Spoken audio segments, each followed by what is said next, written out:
नमस्कार दोस्तों, स्वागत है आपका एक और वीडियो में। आज हम बात करेंगे उस अनदेखी दीवार की जो भारत के सुपर पावर बनने के रास्ते में दानव बनकर खड़ी है, और वो दीवार है हमारी ऑयल और नेचुरल गैस पर भारी निर्भरता। तो जल्दी से वीडियो को लाइक कर दीजिए, चैनल को सब्सक्राइब कर दीजिए और चलिए शुरुआत करते हैं। दोस्तों, भारत आज दुनिया की तीसरी सबसे बड़ी एनर्जी कंजम्पशन करने वाली अर्थव्यवस्था है, लेकिन क्या आप जानते हैं आज भी भारत अपनी जरूरत का लगभग 85% क्रूड ऑयल यानी कच्चा तेल और 50% नेचुरल गैस इंपोर्ट करता है। चलिए एक नजर डालते हैं कि बीते कुछ सालों में भारत ने ऑयल और गैस के इंपोर्ट पर कितना खर्च किया है, और साथ ही इसको कंपेयर करते हैं हेल्थ और एजुकेशन सेक्टर पर खर्च किए जाने वाले अमाउंट से। दोस्तों, फाइनेंशियल ईयर 2021-22 में भारत ने ऑयल और नेचुरल गैस के इंपोर्ट पर लगभग 133.6 बिलियन यूएस डॉलर खर्च किए हैं। वहीं अगर हेल्थ और एजुकेशन सेक्टर पर एक्सपेंडिचर की बात करें तो वो है 184 बिलियन यूएस डॉलर। वहीं 2022-23 में ऑयल और नेचुरल गैस पर 174.6 बिलियन तथा हेल्थ एंड एजुकेशन सेक्टर पर 184 बिलियन यूएस डॉलर खर्च किए हैं। इसी तरह 2023 एंड 24 में ऑयल एंड नेचुरल गैस के इंपोर्ट पर 145.7 बिलियन यूएस डॉलर खर्च किए हैं। वहीं हेल्थ और एजुकेशन सेक्टर पर 163 बिलियन यूएस डॉलर खर्च किए हैं। यानी हम जितना हेल्थ और एजुकेशन पर मिलाकर खर्च करते हैं, लगभग उसके बराबर सिर्फ ऑयल और नेचुरल गैस पर खर्च कर रहे हैं। सोचिए अगर ये खर्च जीरो हो जाए तो हम कितना अधिक खर्च डेवलपमेंट पर कर सकते हैं। दोस्तों, हम ऑयल और नेचुरल गैस के इंपोर्ट के लिए गल्फ कंट्रीज, रशिया और अमेरिका जैसे देशों पर काफी हद तक डिपेंडेंट हैं। इसका सीधा मतलब है अगर इंटरनेशनल मार्केट में ऑयल या गैस के दाम बढ़ते हैं तो भारत की जेब पर इसका सीधा असर पड़ता है और हमारा ट्रेड डेफिसिट बढ़ता है। चलिए ट्रेड डेफिसिट यानी व्यापार घाटा एक आसान एग्जांपल से समझते हैं। मान लीजिए भारत ने एक साल में $100 का सामान एक्सपोर्ट किया और $125 का इंपोर्ट किया, तो $25 का घाटा हुआ। यही ट्रेड डेफिसिट है, और ये पैसा हमें अपने सेव किए हुए फॉरेक्स रिजर्व से चुकाना पड़ेगा। फॉरेक्स रिजर्व कम होने से रुपी वीक होता है और इन्फ्लेशन बढ़ती है। आइए समझते हैं रुपी वीक कैसे होता है। मान लीजिए पहले अगर 84 रुपीस में $1 मिलता था, अब शायद यह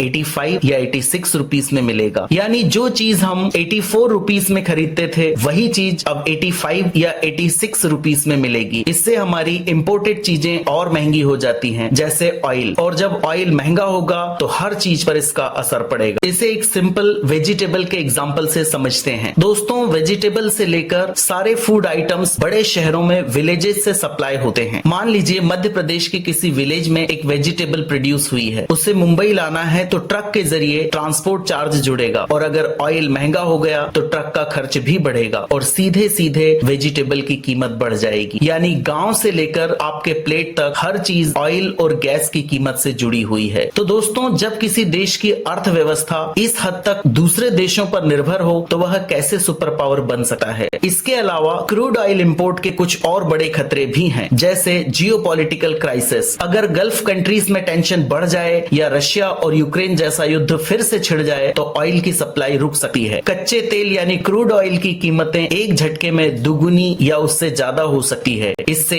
हमारी अर्थव्यवस्था को बड़ा झटका लग सकता है। इसके अलावा फॉरेन करेंसी के डिप्लेशन का प्रेशर भी होता है। ज्यादा इंपोर्ट का मतलब है डॉलर में ज्यादा खर्च, जिससे हमारे फॉरेक्स रिजर्व कम होंगे। इंपोर्ट पर इतनी डिपेंडेंस का मतलब है भारत को कभी भी ऊर्जा संकट का सामना करना पड़ सकता है। तो फिर इसका समाधान क्या है? क्या हम कुछ कर सकते हैं? जवाब है बिल्कुल। यहाँ कुछ बड़े कदम हैं जिन्हें हमें उठाना होगा। इसमें सबसे पहला कदम हो सकता है डीप सी ड्रिलिंग, यानी समंदर में ड्रिलिंग करके ऑयल और नेचुरल गैस के नए रिजर्व खोजने चाहिए, ताकि हम अपने डोमेस्टिक प्रोडक्शन को बढ़ा सकें। भारत को सोलर एनर्जी, विंड एनर्जी और बायोगैस जैसे ऑप्शंस को तेजी से अडॉप्ट करना चाहिए। ईवीस यानी इलेक्ट्रिक व्हीकल्स को पॉपुलर बनाना होगा ताकि ऑयल की डिमांड कम हो। इमरजेंसी के लिए स्ट्रेटेजिक ऑयल रिजर्व बनाना चाहिए। आइए देखते हैं कि इन सब के लिए गवर्नमेंट क्या कर रही है। भारत के प्राइम मिनिस्टर नरेंद्र मोदी ने 2030 तक 500 गीगावाट क्लीन एनर्जी का टारगेट रखा है। 2070 तक नेट जीरो कार्बन इमिशन का टारगेट भी सरकार ने निर्धारित किया है। बड़े बड़े सोलर प्लांट्स एस्टेब्लिश किए जा रहे हैं। Faster adoption and manufacturing of electric vehicles scheme चलाई जा रही है, ताकि पेट्रोल और डीजल पर चलने वाले व्हीकल्स को कम किया जा सके। हाइड्रोजन मिशन के तहत भारत ग्रीन हाइड्रोजन को भविष्य में फ्यूल बनाने की दिशा में काम कर रहा है। लेकिन दोस्तों यह सफर लंबा है और चुनौतियां बड़ी हैं। तो दोस्तों बिना ऑयल और नेचुरल गैस के इंपोर्ट को कम किए या खत्म किए भारत का सुपर पावर बनना लगभग नामुमकिन है। हमें आत्मनिर्भर बनना होगा हर क्षेत्र में और खासकर ऊर्जा क्षेत्र में। अगर आज से सही कदम उठाए जाएं तो वे दिन दूर नहीं जब भारत सच में विश्व गुरु बनेगा। अगर आपको वीडियो पसंद आया हो तो लाइक जरूर करिए, कमेंट में बताइए कि आप इस मुद्दे पर क्या सोचते हैं और इस वीडियो को अपने दोस्तों के साथ शेयर करना मत भूलिए। मिलते हैं अगले वीडियो में, तब तक सुपरफिशियल ज्ञान देखते रहिए। अपना ध्यान रखिए। जय हिंद, जय भारत।